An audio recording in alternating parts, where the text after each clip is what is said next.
We've come to chapter 15, which is entitled Picnickers. The mountain had disappeared, and the sky, as Debbie had been seeing it, was also quite changed. It was blue, but now the blue of the ice caves, which unknown to her brother Kevin had seen. It was wholly still and calm. It was blue, icy, remote ceiling as far as she could see. Indeed, there was no ground. She was aware of her sister beside her, just as when we look straight ahead we know our nose is a bit below the middle of our sight, and our eyebrows and cheekbones somewhere there, but scarcely seen.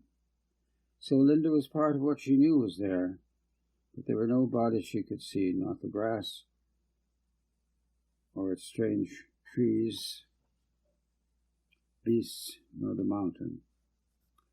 Nor in that sky was there sun or stars or cloud. Debbie was not frightened, though she was just a little cold. She was not afraid, because this new world she was in was so full of peace.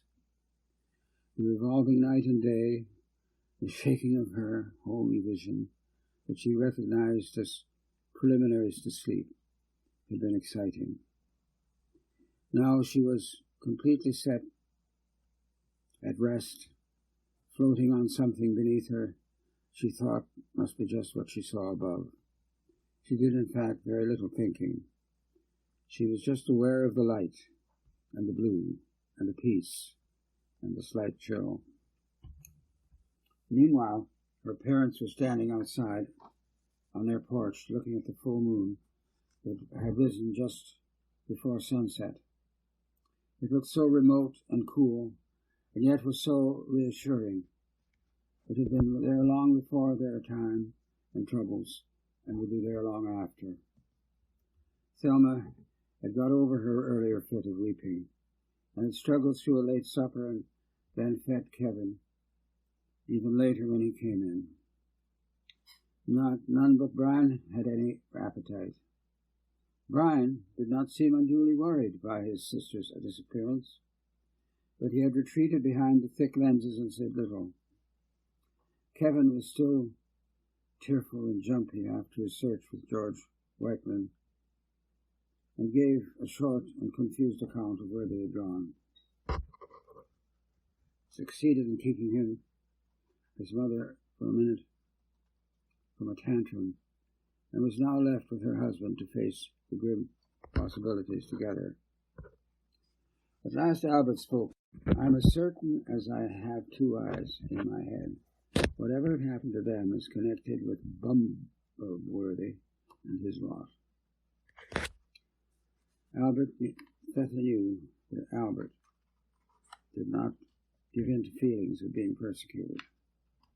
"Maybe you're right, but it's hard to believe those men would do anything deliberately to hurt little girls. Perhaps not.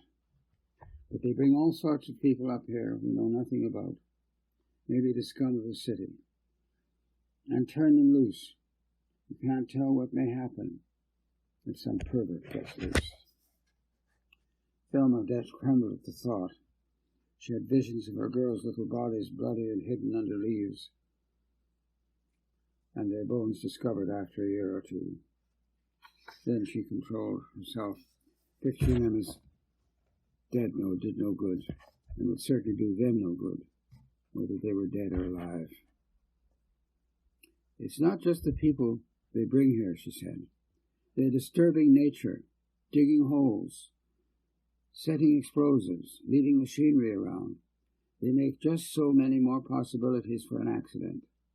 Linda and Debbie here wandered safely over most of the land around and have known it well.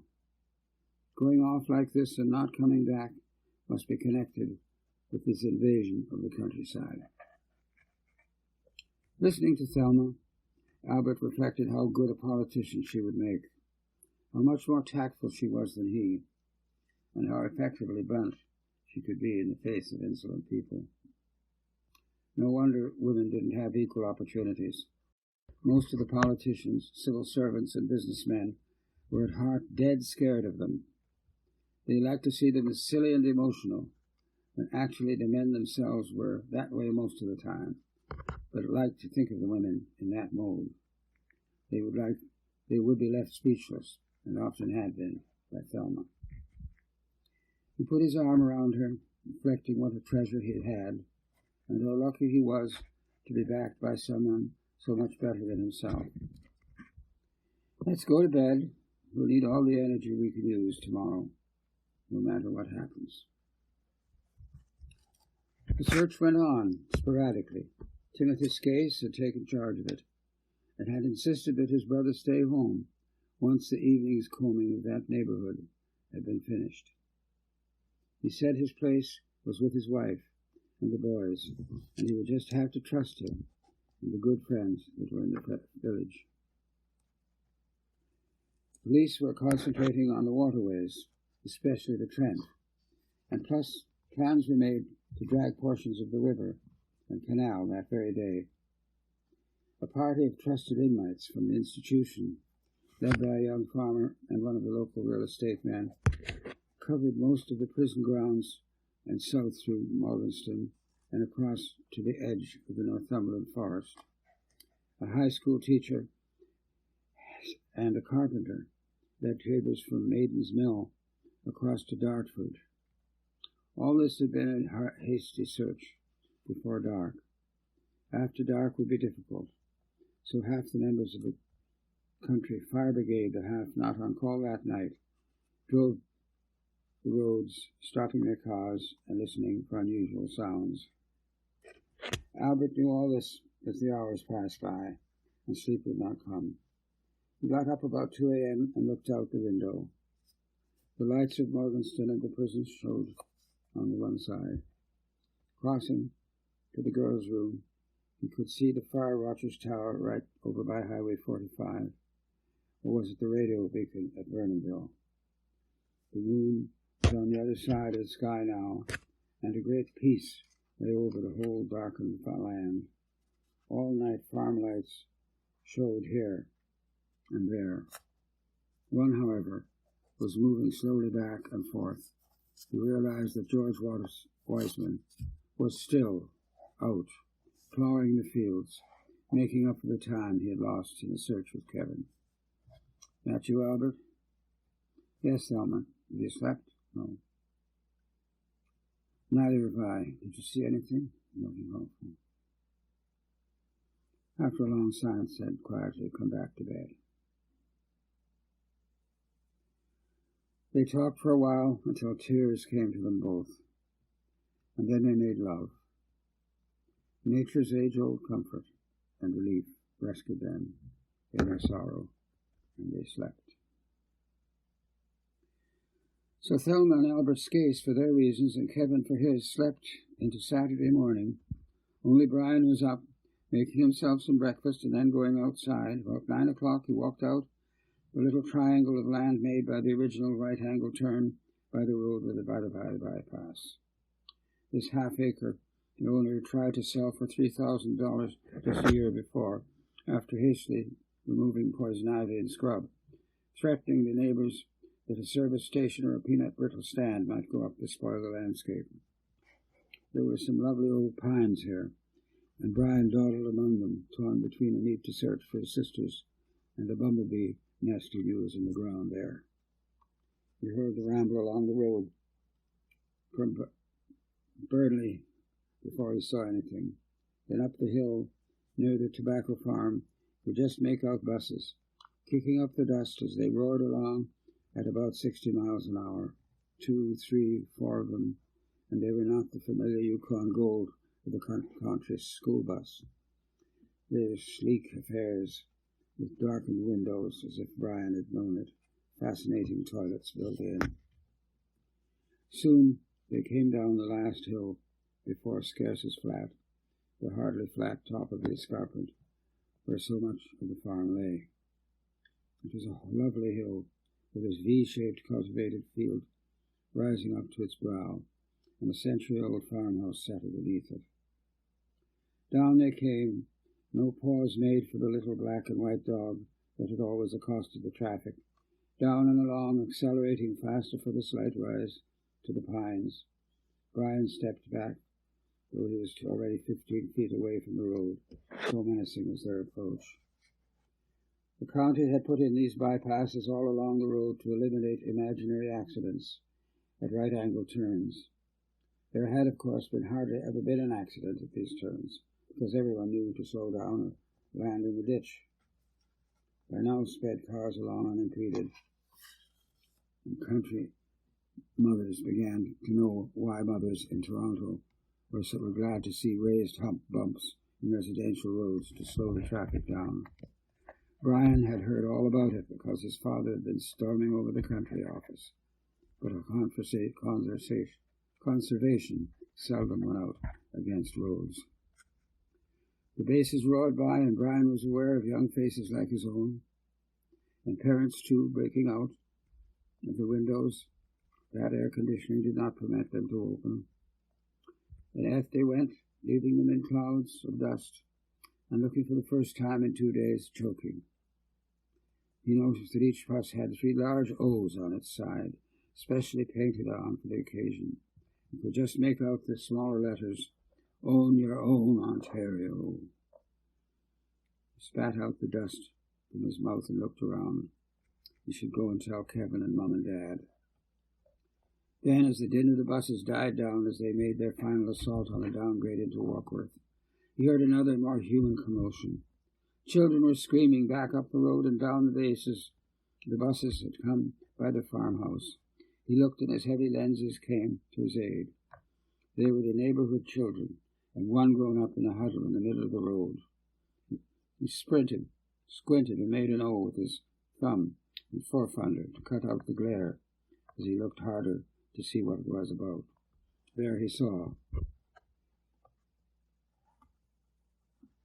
the little dog was dead, twisted into a blob amongst the waiting children. His ownership of Ontario had expired. So had Goose, who in spite of her name was a pet hen belonging to Georgie. Georgie and his mother lived at the crossroads in Warkworth, just after you come to the nursing home. Georgie, having failed dismally to make friends with the swans, had been given a pet hen, who had the run of the home and everything else for 200 yards around. Goose seldom ran from one side of the shed to the other, as is the age-old custom of hens, invented just to provide curious humans with unanswerable questions, but usually walked sedately down the middle, leaving the traffic to move around her. This morning, however, she had found something grittily succulent at the side of the road, when wham! Great buses had come along, not in the middle, but on the shoulder, and mushed her into the oven grit. Out of the buses poured a great collection of people. One has come from Don Mills, another from Etobicoke, one from the borough of York, and another from collected oddbods at the road conservation work near Pickering on the King's Highway 401, and had raced mercifully to Highway 45. Neither fuel shortage nor speed limits deterred them, and the little cars they passed were tossed a foot in the air through none, though none fortunately had overturned. Little car drivers learned to stare into the airstream, not like mice sleeping under with elephants. The buses stopped at the town park above the conservation pool, where there were a few swings, non-integrated privies, a well-kept lawn, and a metal historical plaque commemorating John Kelly, a local son who in turn had been an historical illustrator, and whose name brought further glory to the hub of Northumberland County. Into this peaceful scene there spilled 200 people, members of about 60 families in all. They were mostly parents in their 30s or 40s with their children. There seemed also 2 young couples without children and 1 or 2 older couples. The younger children ran riot in the playground, fighting over the swings and seesaws, and party of boys raided the sides of the river for flat stones to skim on the surface, sending a family of wild ducks swimming upstream as fast as they could. Another party of boys discovered the women's privy and used it as a target for more stones, to the consternation of its occupants, girls and women who had been at the head of a line of anxious joyriders waiting for their turn. A clutch of teenage girls in varying stages of fashionable, authorized nakedness were giggling about 10 feet away from some teenage boys who were surely lighting cigarettes and staring at the girls. Most parents were standing in clumps of two, not having decided to make a common cause with other parents. 3 couples and 2 middle-aged men made a beeline for the liquor store, so conveniently located in the park. The bus drivers went into the service station to jaw with the owner, and were taken aback when he made them snub their cigarettes near the gas pumps. The village reacted slowly for the most part.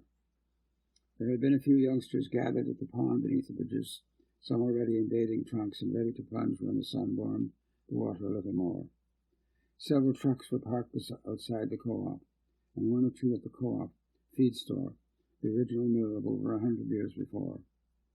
A few heads appeared to look at the invasion, but nobody wanted to seem very interested. 1 or 2 people, as far away as the new bridge, turned and supped to see what was happening, and figures would appear at the end of Main Street, take a look and disappear. Then they would appear again, with more figures gathered from the usually busy Saturday morning Main Street. An old coaching din across the co-op, which some intelligent new resident had fixed up in a real country inn, suddenly sprouted its occupants from both upstairs and downstairs, railed verandas. Back up the road, Free Methodist minister, who had been cutting his lawn, had been paralyzed for only 5 minutes after their arrival. Then almost at the same distance he saw figures heading for the liquor store, and noticed the clump of girls with more bare skin in one place or all over than even God-saved mortal flesh can bear. He hastily removed his glasses and went back to mowing, being careful not to look at the spectacle when he moved in that direction. Across from him, quite a rumpus had developed in Rue-Bottom's house. Georgie had discovered the flattened remains of Goose under a bus, and had gone bawling to his mum. She had tried to comfort him, rushed out, and seen the feathery mess, and burst into tears too. She rushed to telephone the OPP. "It's Georgie's Goose," she said blissfully. "She's dead at the side of the road, all in the grit. You'll scarcely know she was a hen, the poor thing." Georgie was still wailing in the background, and what the constable heard was, "Dead at the side of the road, scarce knew when, poor thing." "Who is speaking, please?" "Mrs. Rowbottom, Warkworth, by the nursing home." "Bottom of which road, ma'am?" "By the nursing home, right at the side of the road. Are they both there?" Constable thought of his report about the Scace girls. "They're all there, the lot of them, running over the place, and someone's going to get killed next." "We'll send both cars there at once, Mrs. Georgina." The constable put down the phone. "Georgina Scouse." That was a new name to him. Maybe he'd got it wrong. He set out an urgent call to the Scace children. Seemed to have been found dead at the side of the road, near the nursing home, and the trouble was brewing. Constable Malarkey received the report as he investigated a false report down near Grafton, where an elaborate fieldstone castle marks the spot where the Massey family once lived, and some American oil people use this 21-room house for an occasional honeymoon cottage. The caretaker tonight had seen a child running on and after another little 2 girls down into the valley. The children turned out to be a boy and a girl in their 20s, both with long hair and with not a stick of clothing on, romping in the river. They were playing patty cake when surprised by the constable, but he in turn had heard a blaze from his patrol car as it sat in the middle of the field, and ran back to get the report. They stared at him, at each other, and concluded, "And serve it up hot for Barry, baby, and me." Constable Nieminsky, on the other hand, was driving a borrowed sheep through some field wells to the south of Percy Boom, after a report that cries had been heard in the night, when the jeep owner, who had been posted by the patrol car, came running to report a message. He turned round the jeep, making a note to ask a friend, who was a botanist, what the fatty weed was growing all over the place, with that finely divided leaves and a rather attractive smell. He hastened back to Warkworth, up Highway 30, as soon as he could emerge from its back concession. Timothy Scace drove furiously to Garth Catting's house and banged on the door. "I'll come in, Mr. Mayor. Mr. Bondworthy and I were just enjoying a cup of coffee." Bondworthy had slept over at Keating's in preparation for the great festival Ontario ownership he planned for Saturday.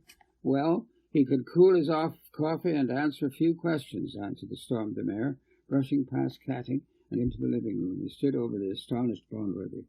"Do you realize that there are 400 busloads of hundreds of people cluttering up our park and pond site? What are you doing with them? Have you lifeguards if they go swimming? How are you going to feed them?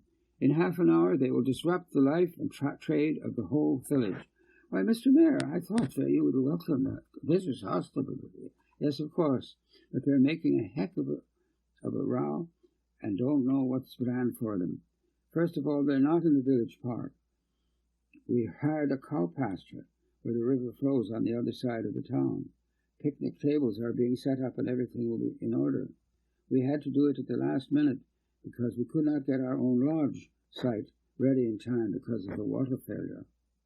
"Oh, so they're not at the village park, is that so?" Scace strode over to the window, looking at the village. "Just look out this window." Bondworthy went to the window doubtfully. "No, that's our park. That's no cow pasture. Oh, good, look at all those people. Who are they? The residents of the nursing home come to worship at the Rat Kelly's plat. Oh, there's been some terrible mistake. I must do something at once. This is terrible, Mr. Mayor. You know, I had a little surprise for you and the village that I thought you'd welcome. The Minister of Municipal Affairs is due to come at noon to address our party and members of the local community and to make an important announcement. We must get things in order." "Yet! You dare to invite the minister from Queen's Park without modifying us? Who do you think you are?" "I thought you'd be pleased. I arranged it through Mr. Hugison of the No Tell Us Corporation, who have an interest in our undertaking." "I understand undertaking is right. They're trying to bury the Ontario countryside in cans, bottles, and wrappings.